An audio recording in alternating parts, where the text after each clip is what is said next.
So, day 3 of the Ngorongoro Trek.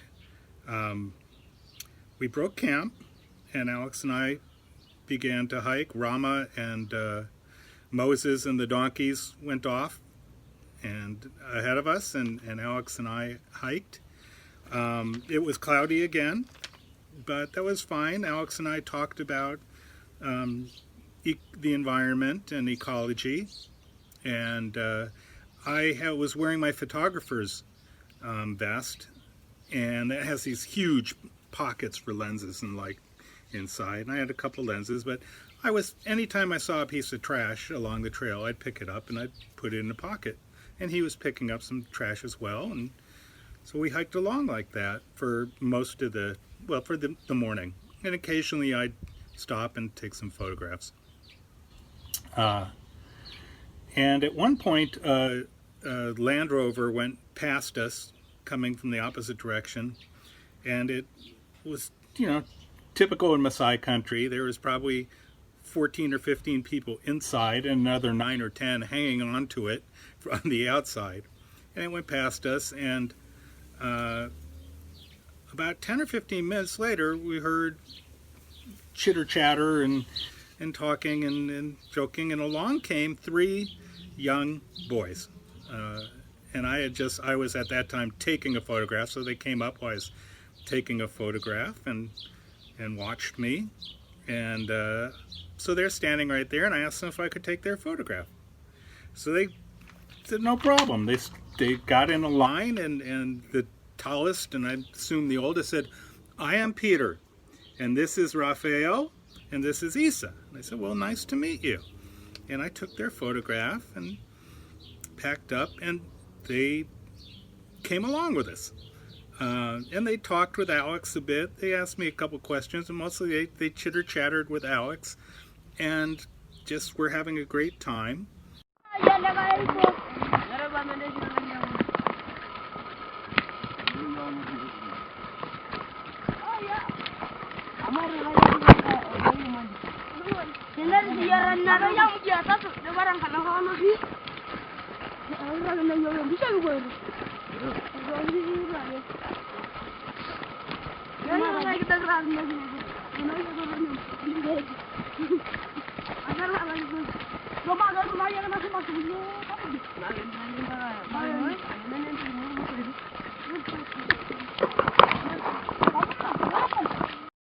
And I was having a great time. This was wonderful.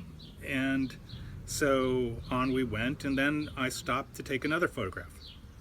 And I set up the camera, and I'm composing this shot, and I take this shot, and I'm turned to get ready to go. And all 3 boys have taken off their fabric, the piece of clothing they have. It's a nice fabric. And they've laid them out, and they're all kneeling, and all of the goods that they have with them are displayed. The store is open. And I look, and I wasn't in the market for anything. I wasn't going to buy anything, and not that. I told them, boys, no. And they were very good-natured. They tried a few more times to get me to buy something, but they gave up pretty quickly and packed back up, and we went on. And they hiked with me all the way back to their village, Niobe village, which was a couple hours away. And they saw that I was picking up trash, and they asked me why. I said, well, this is my tanzanite. I told them, this is my treasure, my tanzanite, and when I get to your village, I'm going to trade it for cattle. And they thought this was very funny. But every couple of minutes, I'd hear, "Hello, hello," behind me, and I'd look back, and then one of the boys would be holding a piece of trash, and so I'd put it in my pocket, and we walked that way, cleaning up the trail all the way back to their village. A couple of times we walked through herds of cattle and goats that were coming in the opposite direction, and that was interesting.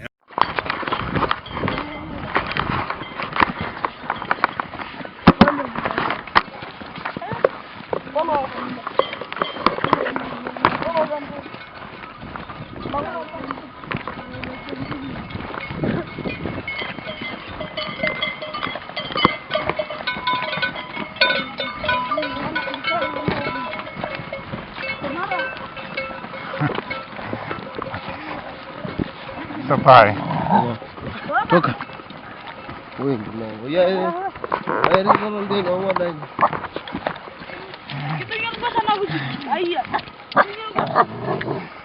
You never seen Bazungu?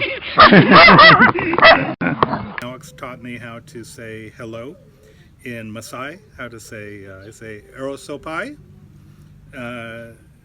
as I passed these guys, and they were actually very pleased to hear a Mzungu, a white man, trying to speak any of their language, and it was appreciated.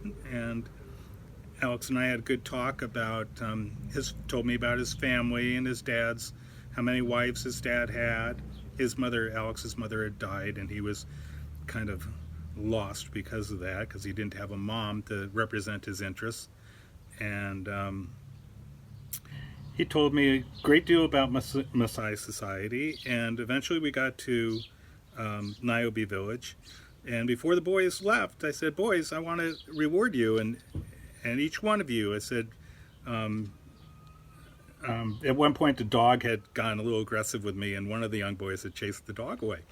So I said, Peter, for being my brave protector, I want to reward you. And I gave him a little bit of money. And then I said, Raphael, you were my best collector of treasure, and so here's your reward. And Isa was nonstop chatter. So I said, for providing the background music for the day's walking, here is your reward. And they were very pleased and thanked me, and they went running off to the village. Alex and I skirted the village, and we stopped at the edge, and Alex had to go into the village to pay the elders for our use of that night's campground, which is in the Acacia Campground Reserve, as part of their property, I guess. So he went off. I was very tired. I hadn't slept well the night before, and so I just put my pack down and lay down. And pretty soon, 4 or 5 of the tribe, the village's women with children in tow, came out and started to put all of their wares out and hold things up. Hello, and hold things up. And I was like, no, not, please, I'm not into this. But I was pretty rude. I mean, I put my cap down eventually, and I did. I went to sleep. And after a while, Alex came back, and Rama and Moses were there, and then they went off again, and we're getting ready to go off. And I said to Alex, please tell them that I'm not really I'm not a customer. And so he told everybody. And then Isa and Raphael come running up and say, hello, do you remember me? Do you remember us? I said, yes, you're Isa, and this is Raphael. He says, yes. He said, we have bought some food for our family. And that made me happy. And I said, great, that's really good. And they went running off again. And there was a little girl that was directly across from me, her mom. I'd say, I don't know, she was very young, but maybe somewhere between 8 and 12. And she looked up at me and she said, my name is Elena. I said, hello, Elena. My name is Jonathan. Nice to meet you. And so we packed up. Alex and I went off, and he explained that it took so long because they were having a political meeting. There was a campaign going on, and the ruling party was in the village collecting all the men together. So it took them a while to find them. So we went off a little ways to where we could be behind some bushes and have a little lunch without enticing anyone's interest. And then we went along, and we were hiking towards El Doño Lengai, and pretty soon I hear, hello, and I turn around, and little Elena's behind me with her younger sister. And they walked with us for a while, and when I stopped to take a photo, I wanted to show them, let them look through the camera. Of course, she was too short to look through the camera on the tripod, so I had to take it down and do that. But I let her look, and I let her little sister look, and then we went on, and a few minutes later, I heard, "Goodbye." And I turned and waved, and off she went.